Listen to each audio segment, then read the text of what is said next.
begins. Good afternoon, and welcome to the Alfred University Bergren Forum. My name is John D'Angelo, and I am a professor of chemistry and the host for the fall 2024 season of the Bergren Forum.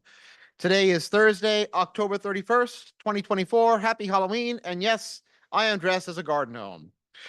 For those of you attending the forum online here in Western New York, it is a beautiful, unseasonably warm and ripe for candy and mischief kind of day. But inside Nevins Theater of the Powell Campus Center, it is warm, cozy, and ripe for intellectual spirit, my outfit notwithstanding. And the coffee and tea are hot and free. Before starting, we have a few announcements. First, next Thursday's forum will be given by Roberto Che Espinosa, pastor of the Union University Church, and the talk will be about bridging radical differences. Also, to celebrate Halloween today, the Village of Alfred will have trick-or-treating from 6 p.m. to 8 p.m. Rumor has it there will be giant candy bars at the president's house. There is also a costume contest at 4:30 today in the Harder Hall lobby. Tomorrow at 7:30 p.m. until 9:30 p.m. in Miller Theater will be the production Don't Dress for Dinner. The Women's and Gender Studies Roundtable on November 8th from 12:20 to 1:10 in the Herrick Library Book and Lounge will be a post-election huddle. The opening reception for Jody Mack's Ultraviolet in the Fosdick Nelson Gallery will begin at 6 p.m. tomorrow. And also tomorrow will be the end of discounted sales for Twilight ski passes. Contact the CSI office for more details. Finally, contact Max Koskoff if you would like to volunteer to host students unable to travel home for Thanksgiving. Without further ado, today's forum will be given by Gary Ostrower, Emeritus Professor of History at Alfred University. The title of the talk is The Most Important Election in American History. Table is yours.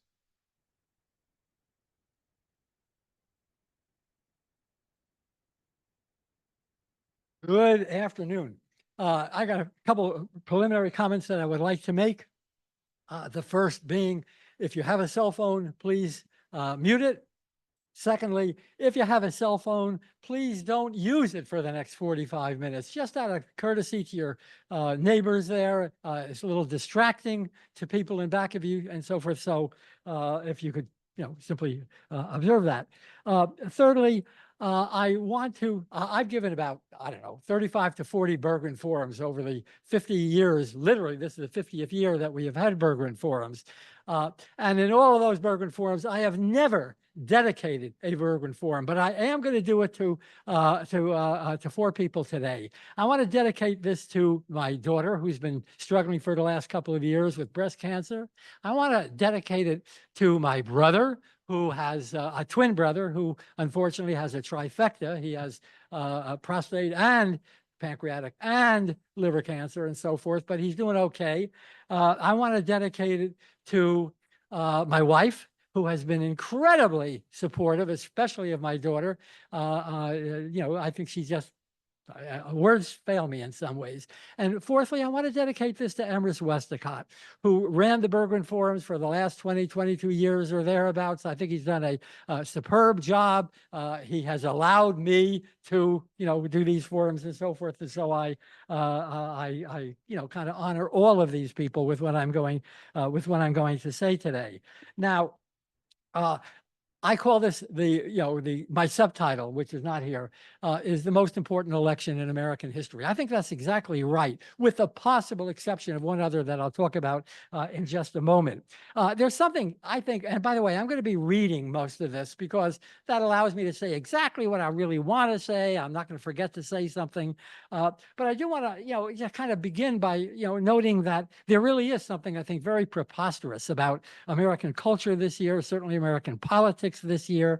I want you to think vaccines. I want you to think vaccines because millions of Americans now believe I think, ridiculous claim that vaccines for polio, for diphtheria, for measles, for COVID-19, for flu, that all of these things the vaccines are more dangerous than the diseases themselves. Whooping cough. the incidence of whooping cough that we sometimes call pertussis is up 10% this year in contrast to pre-pandemic levels. And why do you think that is? And I think the answer is obvious. Too many people believe that, car salesmen who are in the Florida legislature or even in our Congress know more about these vaccines than epidemiologists. So when I use the word preposterous, it's in part because I think that there are a whole bunch of things going on having to do with public perceptions that are kind of preposterous. It's no exaggeration, in other words, to use that word. We've said something like this in the past. We've said that, this is the most important election. So I hope it doesn't bore you to hear those words again. But with the possible exception of the election of 1860, okay, when the new Republican Party back in that year nominated Abraham Lincoln, and he then received a plurality, not a majority, but a plurality of votes, of popular vote, and became president, this year presents a different kind of threat to our system of government.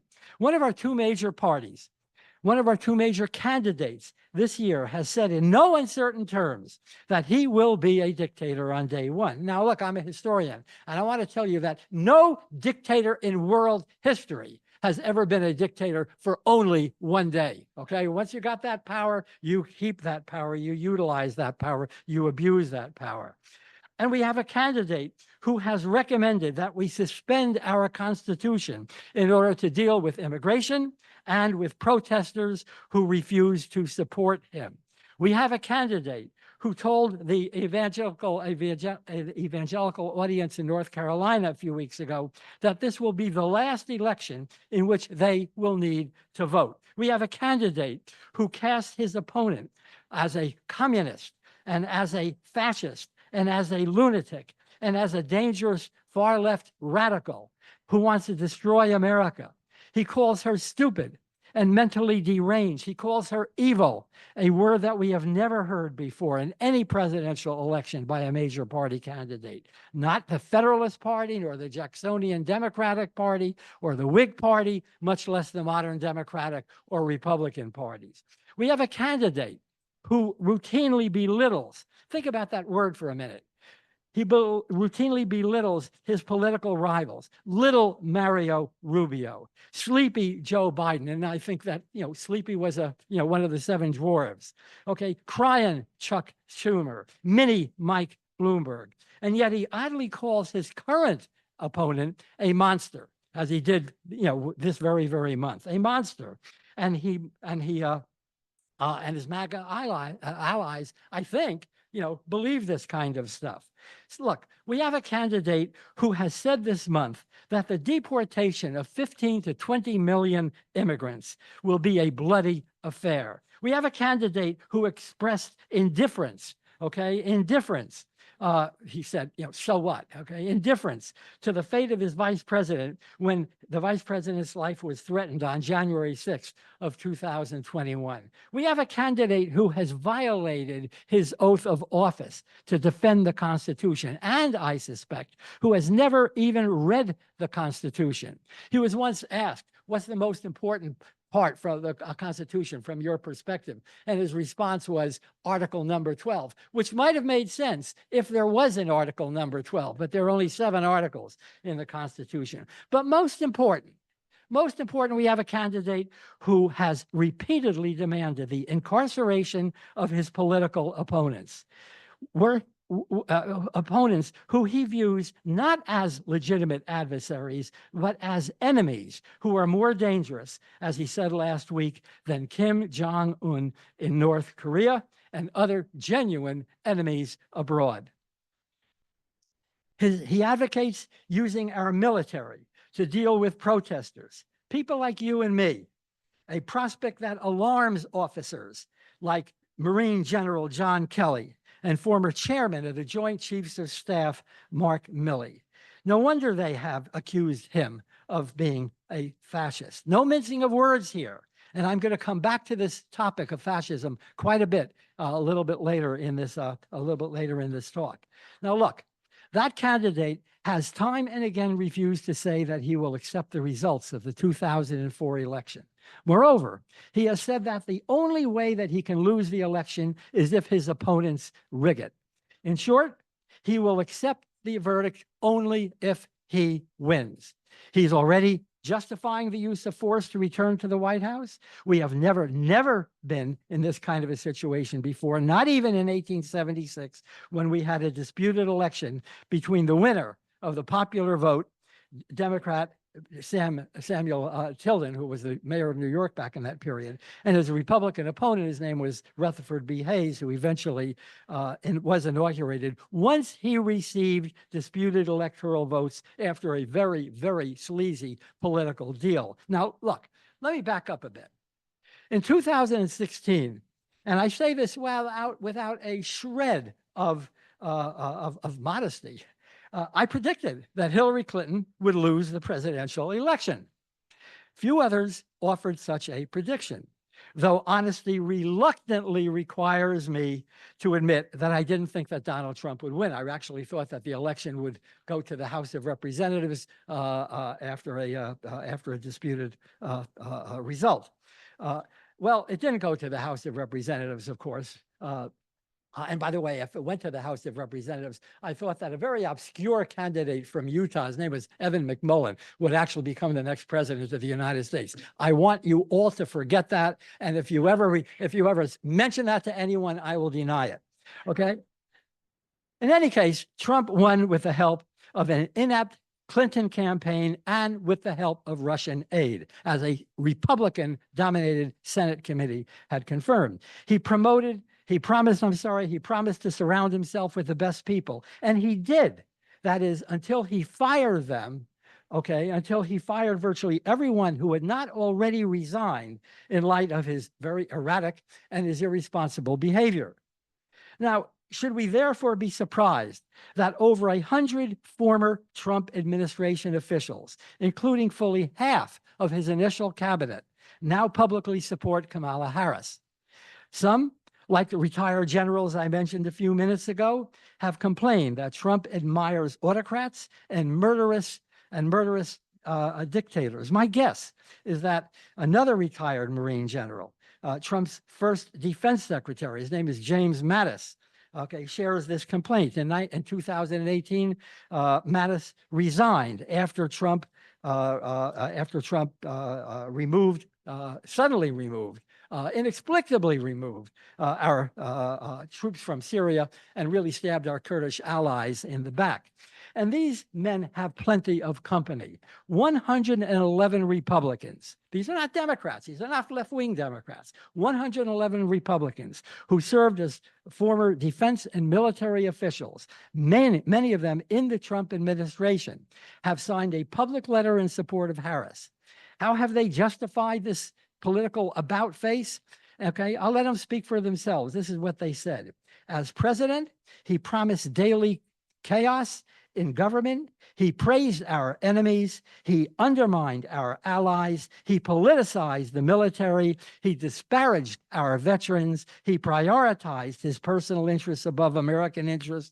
He betrayed our values of democracy and of our country's founding documents. These 111 officials call the former president unfit. That's their word. Okay, to serve in the White House, even though many of them admit to disagreeing with many of Kamala Harris's positions. And yet virtually all public opinion polls predict that this will be a very close race. This past Saturday, Nate Silver, who is one of our top election pollsters, forecasters, called the race 50-50. He admits to not knowing who will win, though 2 days ago he gave Trump a slight edge. There are about 20 different polling organizations. You can find them by Googling Real Clear Politics. Some give Harris an edge, some Trump an edge. All confirm that the election is going to be very close. Putting aside the fact that Trump will never concede a loss and might well encourage violence should he lose in 2024, as he did in 2020, what do we make out of the fact that millions of Americans will enthusiastically support a candidate who not only has contempt for the Constitution, but contempt for the truth? Are we about to elect a Pinocchio? Yeah, that's the answer. You bet. Absolutely. Earlier this month, Trump said migrants who didn't okay, and he didn't distinguish now between illegal and illegal migrants, okay? Migrants will rape, pillage, thieve, plunder, and kill the people of the United States, and kill the people of the United States. They will walk into your kitchen, they will cut your throat. Now, wait a minute, okay? Conservative blocker Andrew Sullivan wrote about this very comment. He said, this is Nazi rhetoric. He said, it's Trump's alone. There is nothing he will not say. All of those who are finding reasons to support his candidacy need to admit that they are backing a uniquely indecent figure in American history. And he ended by saying, and decency counts. And Trump's dishonesty is contagious. Think about some of the whoppers that his vice president candidate said during his debate recently with the Democratic candidate for vice president, Tim Walz, about the federal government's response to Hurricane Helene. He says, this is Vance, they stole the FEMA money. That is to say, the Trump administration stole the FEMA money, just like they stole it from a bank so they could give it to illegal migrants that they want to vote for them. Even Republican governors have essentially admitted this, and I'm going to use a very, very technical term here. Even these governors have admitted that this claim is bullshit. Vance told us, okay, Vance told us that Trump tried to save Obamacare. We know that Trump tried to kill Obamacare when he was president. You know what Vance said about, eating pets in Ohio? And Vance said that it's really rich for Democratic leaders to say that Donald Trump is a unique threat to democracy when he peacefully gave over power on January 20th of 2021. Yeah, peacefully. Remember January 6th? And the point I'm making here is that what many genuine conservatives have already said, that the former president that he's unfit. Take, for instance, what we continue to learn about January 6th. We now know that Trump never intended to accept the results of the 2020 election. The vote count was, as historian Heather Cox Richardson has put it, an inconvenient obstacle, not a barrier to a second Trump term. Steve Bannon, who just got out of jail, day before yesterday. Okay, whoops, whoop. All right, I'm messing up on my PowerPoint here. Historian Heather Cox Richardson put it, in that way. Steve Bannon then, who just got out of jail, as I said, made the point, admitted that Trump never intended, and Bannon was a Trump advisor, that Trump never intended to concede his 2020 loss. And he won't do so, of course, in 2024. Now, look, I said earlier that Trump has repeatedly said that the only way that he can lose the election is if it is rigged. Okay?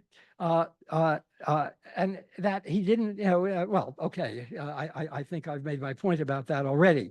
And the larger point I want to make is that, the Republicans are prepared for this. For 4 years, they have been preparing for this. The internet via 4chan and other far-right channels enables potential insurrectionists to be much better prepared to stop what they will again very falsely call the steal. Now, Republican election officials who are loyal to the Constitution have been routinely replaced by Trump loyalists. That's another part of the problem. False presidential electors will be legion. And MAGA leaders, when I say MAGA, make America great again, MAGA leaders like Vance, who has explicitly said that he would not have certified the election of Joe Biden in 2021. They are preparing their troops for the challenge. Men and women who do have integrity. A good example is Brad Raffensperger in Georgia, Secretary of State, a Republican, who refused to, quote, find the nearly 12,000 votes to swing Georgia to Trump in 2020. These people are increasingly few and increasingly far between. The Republican Party is now the party of Trump, and the word integrity means as much to them as the word peace meant to Napoleon or to Hitler. Now, in 2016, Trump refused during one of his debates with Biden to say that he's accepted the terms of the election. And I had a slide here for a moment ago This is Liz Cheney. On her right is a congressman by the name of Adam Kinzinger. They are people who were willing to tell the truth, but very few of their colleagues were willing. Very few of their colleagues were willing to do this. And Liz Cheney put it in plain English that lying has become the fuel of the MAGA campaign to convince the American public that the 2020 election had been stolen. Now, I want to take a quick look at the mail-in ballot. What Trump and his allies did was to launch a campaign to discredit those mail-in ballots, for they understood that most came from urban areas that tended to be Democratic. Consequently, Trump said on election night in 2020, this is even before, all the votes had been counted, the mail-ins were counted, that he won the election. From there, it was a logical step to claim that the mail-in ballots were fraudulent. Should any of us be surprised then that Bannon, one of his chief partisans, and I already told you what Bannon said, what Bannon had argued was that it doesn't matter that he's the winner or the loser. He's going to say that he's the winner. That's our strategy, and that is exactly, I might add, what Trump did. What happened next is kind of interesting. For according to Richardson and the January 6th congressional hearings. Again, both of these folks on the slide were at those congressional hearings. They're both Republicans. Trump's staff told them unequivocally, we learned that Trump's staff had told that he had lost. He not only ignored them, he sidelined them. And he then turned post-election maneuvering over to Rudy Giuliani and his gang. They harassed election officials in states like Georgia and Arizona, even though officials like Chris Krebs, who was the Republican director of the Department of Homeland Security Cybersecurity Election Unit, said that this is one of the most honest elections in American history, They utterly, as I say, ignored people like that. They claimed that the mail-in ballots were fraudulent based on phonied up stuff by Dominion voting machines, by Smartmatic voting machines, and so forth. I think you know a little bit of that story. But the lie took off. That's my point. And although the head of Michigan's Republican Party would tell the chief of the National Republican Party, Ronna McDonald, that claims of voter fraud in Michigan were, quote, fucking nuts, the Fox News kept repeating the lie, and the lie eventually became, for millions of Americans, the truth. If you really want to understand what I'm saying, read the brilliant but chilling short story by, where am I going here? Well, these are all out of order, unfortunately. Yeah, here's one. Read the chilling story, and it's really a good story, short, relatively story, by Thomas Mann. Thomas Mann was a great German novelist. He wrote this story back in 1922, about 100 years ago. He wrote it about the rise of Mussolini, not of, some current American, some contemporary American, leader. But it's about how a magician, in this case, can take people like you and me, and utterly fool us, utterly turn us into followers of things that we utterly would not have believed in other cases. And by the same token, it wasn't simply Mario the Magician. Think about George Orwell's 1984 and Eric Hoffer's The True Believer. These are two wonderful, wonderful books, relatively short books. Many of you have probably read 1984 in high school. I hope that you have. But in either case, Orwell captured brilliantly, I think, what Big Brother meant when he told his rallies during the so-called 2 minutes of hate that you may remember. He said that the party told you to reject the evidence of your eyes and ears. It was, wrote Orwell, their most essential command. And so we get, in 2020, the failed Trumpian effort to appoint fake electors to states like Wisconsin and Arizona, states that had voted for Biden, but where Republican legislatures might swing the election to the House of Representatives, where Republicans would then elect a Republican president. And we all know that the plan, where am I here? Okay, that the plan, way out of order. That the plan failed when Vice President Pence refused to cooperate, and he certified the election of Biden. Trump had done his best.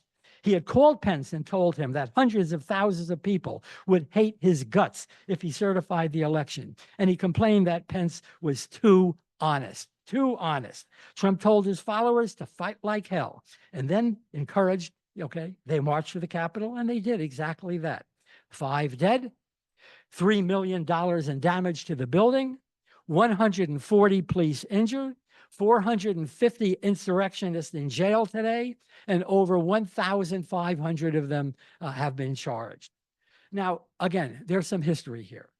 The plan to use fake electors to overturn the election was not original. And when I use the term fake electors, just in case some of you are not familiar with what I mean by that, what I'm referring to is the fact that you don't vote for the president, you vote for electors who are then going to vote for the president. And every state has electors, total number in each state based on the number of members of the House of Representatives who represent that state, plus the 2 senators. So you're voting for those electors. And what Trump sought to do was to have fake electors, wind up being certified to vote for him, by the Congress.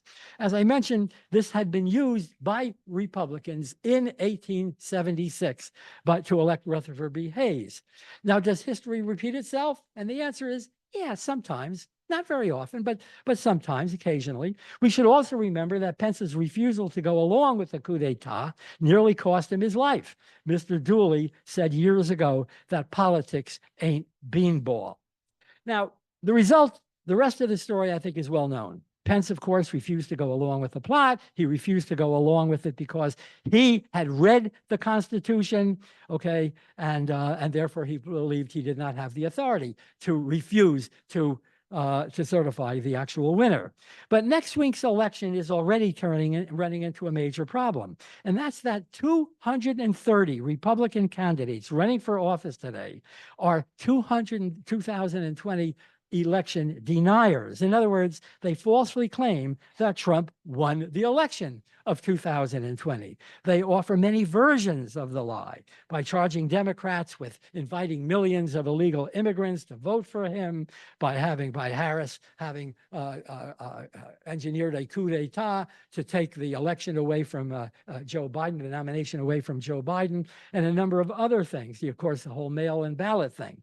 The point I'm making is that they charge Harris with having engineered a coup. They charge the Democrats generally with fraud in a lot of different ways. Kerry Lake, for instance, who's the Republican Senate candidate in Arizona right now, has tweeted over 200 times to this effect. And close to that number of email messages and tweets have gone out by Congressman Marjorie Taylor Greene from Florida, from Elise Stefanik from our own state, Senator Ron Scott from Florida. And why are they doing this? And the answer, I think, is really fairly simple. They're doing this in order to discredit the election that we're having right now, in the event that Harris should win the election. Now, I want to say something about fascism. And the reason I want to say something about fascism is because it has been, let me see if I can find the right slide here. Oh, the end. No, it's not the end. All right. Okay. Fascism. There. Okay. It's become a hot topic. Okay, and it's become a hot topic because these 2 generals have charged Trump with being a fascist, and Kamala Harris, then when it was asked, does she agree with it? She said, yes, she does. I earlier said that I want to, address something about this. It's not enough to say that, these top-level military officials believe that Trump's a fascist. Fascism has been around since more or less, at least in the modern form, 1922, when Mussolini marched into Rome and took power in Italy. Then Hitler, of course, took power in Germany in 1933. Took power, actually, legally. 4 months later, 3 months later, the German government passed a measure called the Enabling Act, and it essentially gave Hitler total power from that point on. In either case, these there have been many varieties of fascists. And I might add that, fascism in Italy and fascism in Germany were a little bit different. Fascism in Italy, for instance, was not particularly anti-Semitic until about 1938. Fascism in Germany was the absolute core of what we know as Nazism.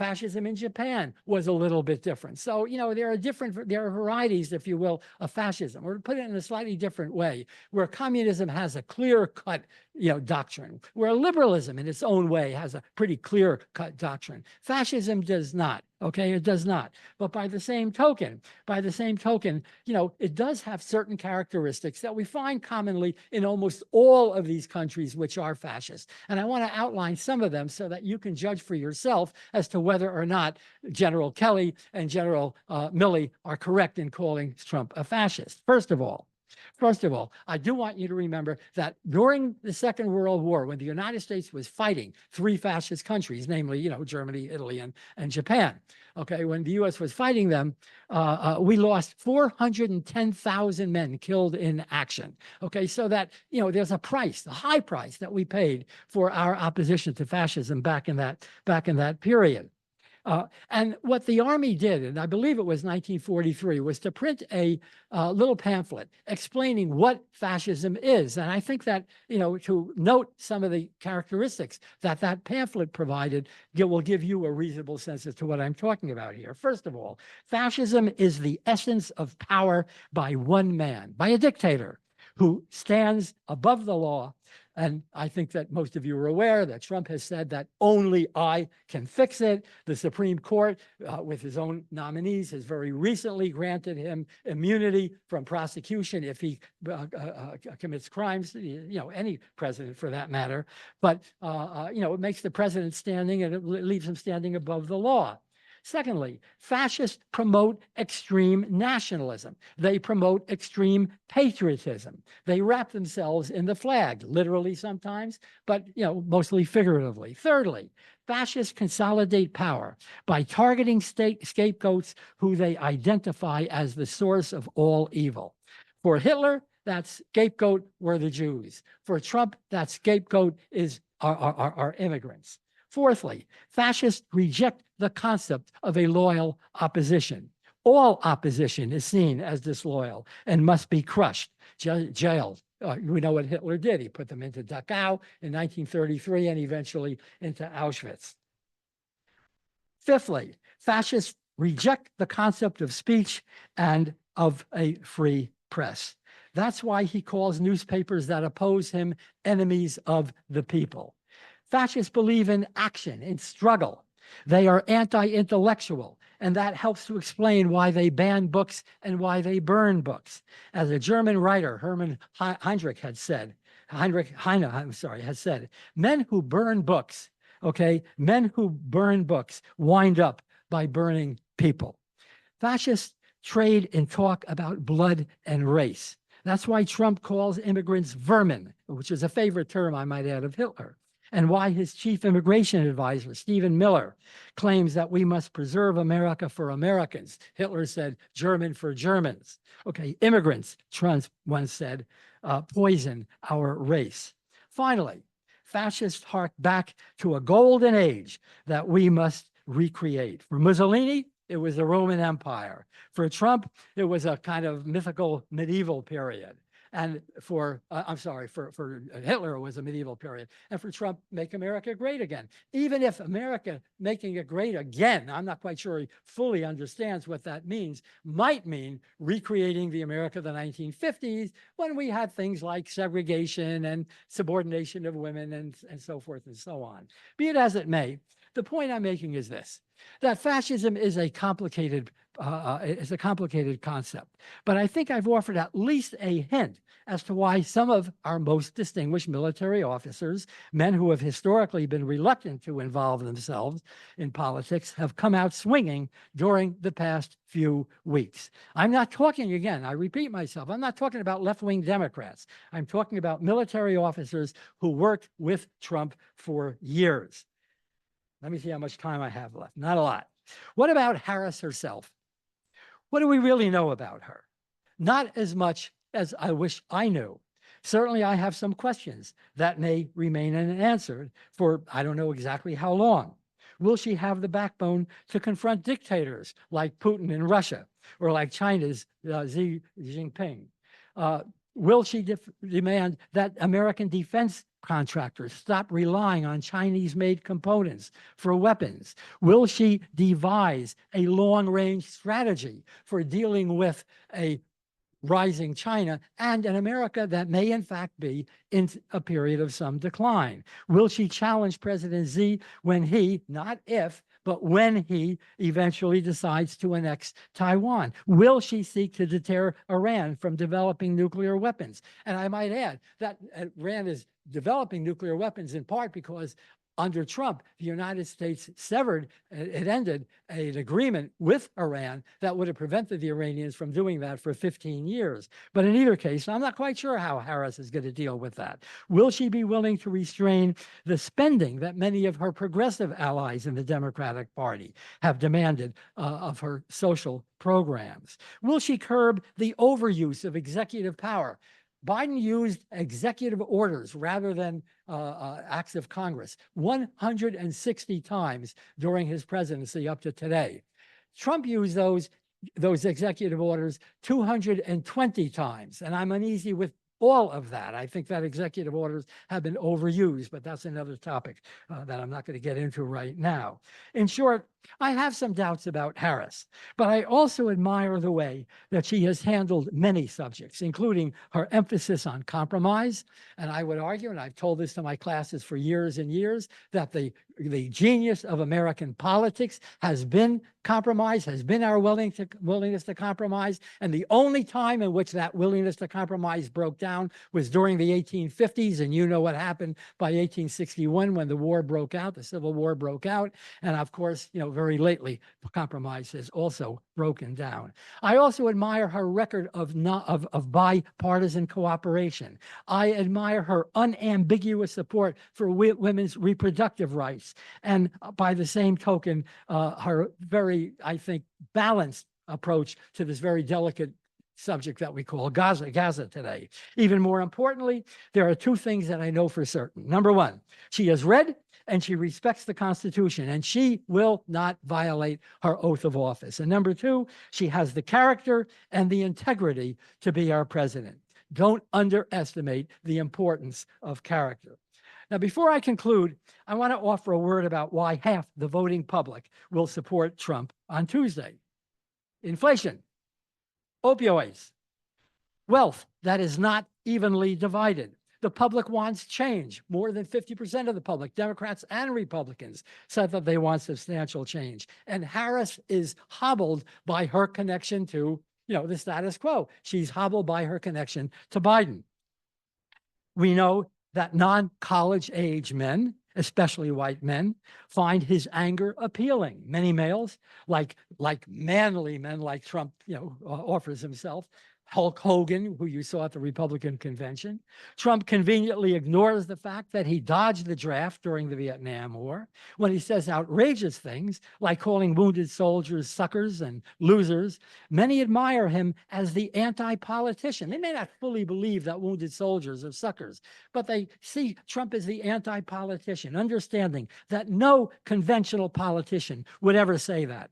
And hating politicians, they find Trump all the more appealing. And of course, Trump often says what we sometimes like to quietly think for ourselves. Think about Arnold Palmer, okay? He says it like it is the way that is the term that we hear most often, despite the fact that he is the most dishonest politician, the most dishonest president, at least in U.S. history. The sad fact is that although he has an economy that is humming, the Wall Street Journal just this morning has a headline. They never have headlines like this, that the American economy is doing remarkably well. Okay, check it out in Herrick Library. The sad fact is that many Americans have been left behind, especially in areas like our own here in Allegheny County. Abandoned cars, dilapidated houses, unemployment, wages that have not increased in real purchasing power since the 1980s, all fuel MAGA anger. It's grist for demagogues. And by golly, Trump is a very, very effective demagogue. He may be old, he may be erratic, he may wildly wander in his 80-minute speeches, but he exudes strength, he exudes energy. He is an effective demagogue. So who will win this election? As Nate Silver predicted, we can all agree that it's going to be very close. The polls are almost all showing a result within the margin of error, which means that as of today, the election is essentially tied. In 2016 and 2020, the polls underestimated the support that Trump had. Okay. But they also underestimated the support that the Democrats had in the congressional elections of 2022. So we got to be a little bit cautious about all of this. President Zupan sent me an article just yesterday from The Economist that tried to kind of parse, how the election is going to be won or lost at this point in terms of changes over the past 2 or 3 weeks. And I find it very, very difficult to say with any real confidence that Harris is going to win or that Trump is going to win. The only thing I can say is that there had been for about 2 weeks somewhat of a drift toward Trump. And now we find over the past just few days, 6 days, something of a reverse a shift, maybe 0.4% toward Harris. So I thank you for the article, but I think you have to have more courage than I have to make a clear-cut, confident prediction. I'm happy to make an unconfident prediction, and my unconfident prediction is that Trump is going to win very, very narrowly. We do know that a number of so-called battleground states will settle the issue. Michigan, Pennsylvania, Georgia, Arizona, Wisconsin, Nevada, and maybe North Carolina. All agree that Michigan remains a toss-up because of its sizable Muslim population. There are about 300,000 Muslims in Michigan. About 200,000 of them are registered to vote. And the Muslim mayor, I might add, of Hamtramck, Michigan, just this past Friday announced that he's going to vote for Trump. My third-party candidates like Cornel West and Jill Stein affect the outcome because some voters can't bring themselves to vote for Trump, and yet they reject Harris because of her support for Israel. And the answer is sure, okay? A small segment of Americans want to either remain pure or they are simply too angry over Gaza to understand their own interests. Now, I do want to find a slide that I had here.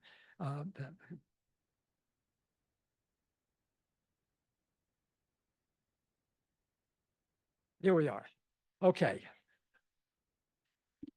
My colleague, Emrys Westacott, wrote an article, a really, really good article, which I have on, I can send you if you wish. You can just talk to me right afterwards, or you can talk to Emrys, an article about exactly this. Essentially, why it's important to vote rather than simply abstain, either not vote or vote for a third-party candidate. We know what happened to a third-party candidate back in the year 2000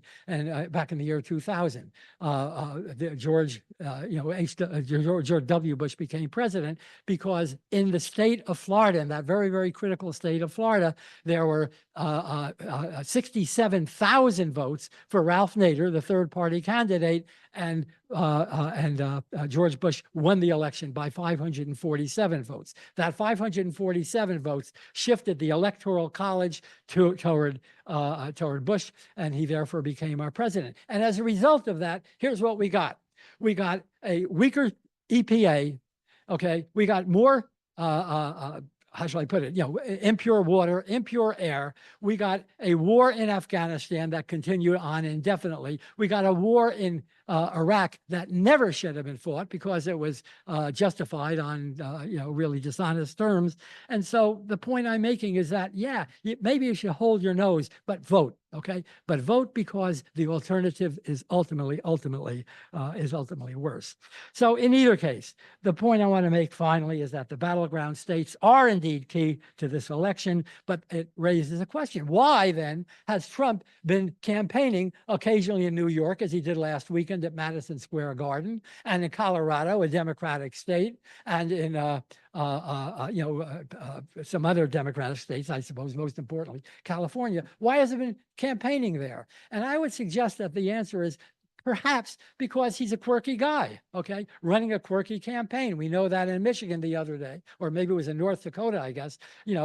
He's refused to answer questions, and then he just kind of waddled to music for about 37 minutes, okay? So yeah, he's a quirky guy, and it's a quirky campaign. But I think there may be another reason, and that is that Trump wants to elect Republican representatives. He's trying to elect Republican representatives to the House of Representatives because they may, in a disputed election, ultimately make the difference in terms of deciding who the next president of the United States is going to be. Not you, but the members of the House of Representatives. Now, I want to leave time for questions, so I want to make one final observation, and that is that unlike principled Republicans like Liz Cheney and former Representative Adam Kinzinger, I showed you that slide before, many, if not most Republican office holders understand that what Mr. Trump really is, but they're afraid to say so publicly. Stuart Stevens, the former Republican strategist, got it right when he wrote that the prevailing color of the Republican Party today is no longer red, it's yellow. Well, in 2024, I'm voting blue. Thank you for your attention.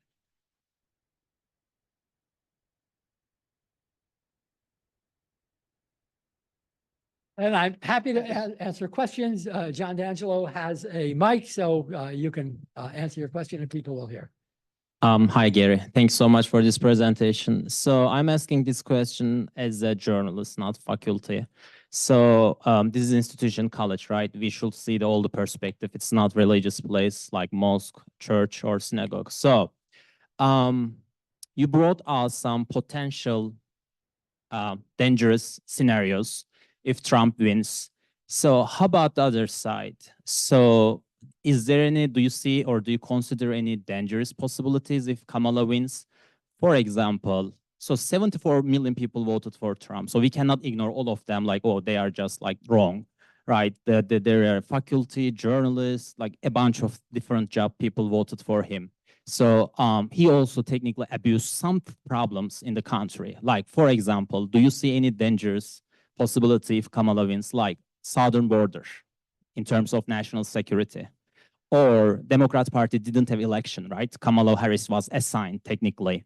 That's also, I think, dangerous for democracy.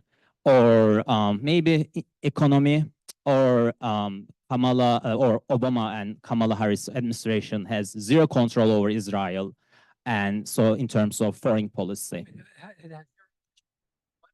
Israel, yeah. So basically, I just offered some example. Do you see any potential also dangerous scenarios if Kamala wins? Yeah, I think I kind of addressed that. So I have questions about Kamala Harris. I don't know whether she will be an effective president. None of us know the answer to that. We've had 4 years to view Trump, but the 4 years when Trump was president, we had, what pundits, what columnists are calling guardrails. In other words, we had people like General Milley. We had people like General Kelly. We had quite a number of people who restrained him. He wanted at one point to lob missiles into drug cartel areas of Mexico, okay? Well, we could have done that, but we probably would have had a war with Mexico. He wanted to, at one point, bomb facilities, military facilities in Iran. He was talked out of it. And he was talked out of it because there were people in his administration who had some common sense, who understood the implications of what all this meant. So we kind of, and those guardrails are gone. All those people that I just mentioned are no longer there. What Trump will do, and he's made this crystal clear, he's appointing loyalists to these positions that had been held by some very, very responsible individuals in his first administration. So far as Harris is concerned, we just don't know. I mean, we really don't know, but I will say this, and I hope that this is a satisfactory answer to, a somewhat complicated question that you're asking. And that is this, Harris may screw up the economy. Harris may aid the Israelis more than you would want to aid the Israelis. Harris may do a number. She may, issue all those executive orders that I happen not to like. She may do a whole bunch of things that I find to be, to one extent or another, unattractive or disagreeable. But I do know this, that the alternative is a heck of a lot worse. Or to put it differently, given my own, as a historian, my respect for the American political tradition, going all the way back, and read, by golly, read those documents, read the Declaration of Independence, read that boring Constitution of the United States. I think that Trump has not read them, has not understood them, does not care about them. I believe, in other words, that there is a genuine threat to, if you will, the constitutional order that we have taken for granted in this country since the year 1776 or 1789. Other questions? Gary, over here. Where? What is your assessment Oh, of, okay. of Mitch McConnell missing the opportunity after the storming of the Capitol? He could have nipped a lot of this in the bud had he, I guess your assessment would be he's yellow? No, wait a minute. You mean, say that again. Mitch McConnell had Oh, an Mitch McConnell. opportunity after Trump turned his mob on the Capitol to upset the vote and take over. And he missed that opportunity, in my opinion. As an historian, don't you think that could have been very critical had he had more fortitude? Without any question, Trump, okay, we know that he was, convicted 34 felony convictions and sexual assault convictions and so forth. But more importantly, he was twice impeached. Okay. He was twice impeached. And Mitch McConnell, who knew exactly, and I agree exactly with what you just said, Mitch McConnell, people like Lindsey Graham, Senator Lindsey Graham from South Carolina, these people, what they said after January 6th of 2021 was absolutely on the mark. When it came to the impeachment trial, they voted to not impeach Trump. Had they voted to impeach Trump, had he been impeached, he would be ineligible to vote, ineligible to hold office again. Because he was not convicted, he is now eligible. And of course, I think that Mitch McConnell has a lot to answer for. I think the guy is, to use your word, he's a coward. So a couple of questions, but one is, what do you think the impact of the Washington Post being run by Jeff Bezos, not appearing to endorse a presidential candidate in this environment? And I understand his argument was that the failure of the Harris campaign to do anything but call Trump a fascist was one of his major reasons for not allowing the endorsement. Well, what the effect will be, I think the effect's going to be very, very little, really very, very little. I think it'll have a major effect on the Washington Post. 250,000 subscribers to the Post have already canceled their subscriptions. That's not a small number. In addition to which, three members, at least three members of the 9-member editorial board have already resigned from the editorial board. So that, I think, is going to have an effect on the Post. And I think we're going to find the Post becoming somewhat more, if you will, friendly in the event that Trump should win the election. I shouldn't put it, in the event that he becomes president again.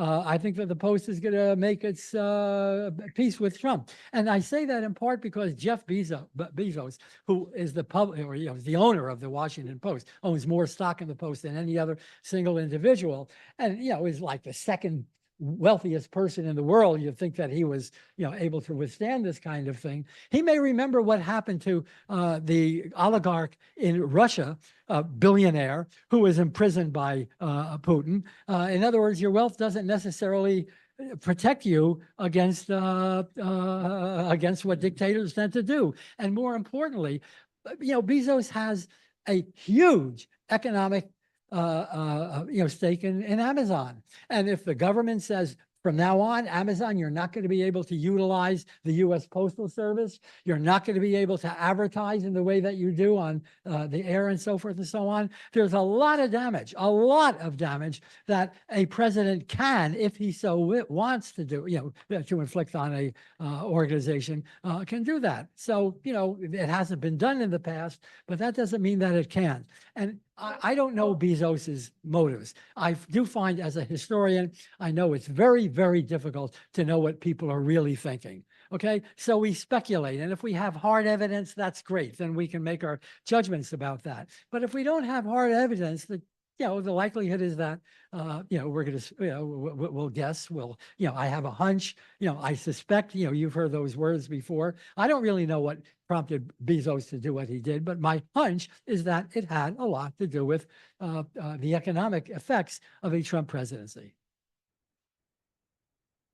Well, look, I mean, the Los Angeles Times did the same thing that the Washington Post did, refused to endorse a candidate. USA Today will not endorse a candidate.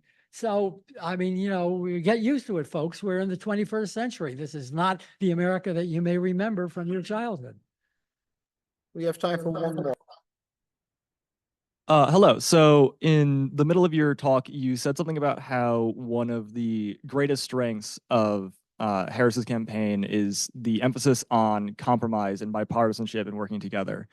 However, we've hit a point now where the Republican Party has actively engaged in undemocratic activities. They have shifted so far to the right that the compromise is now between, are trans people that should be allowed to exist, and should we put them in concentration camps and execute them?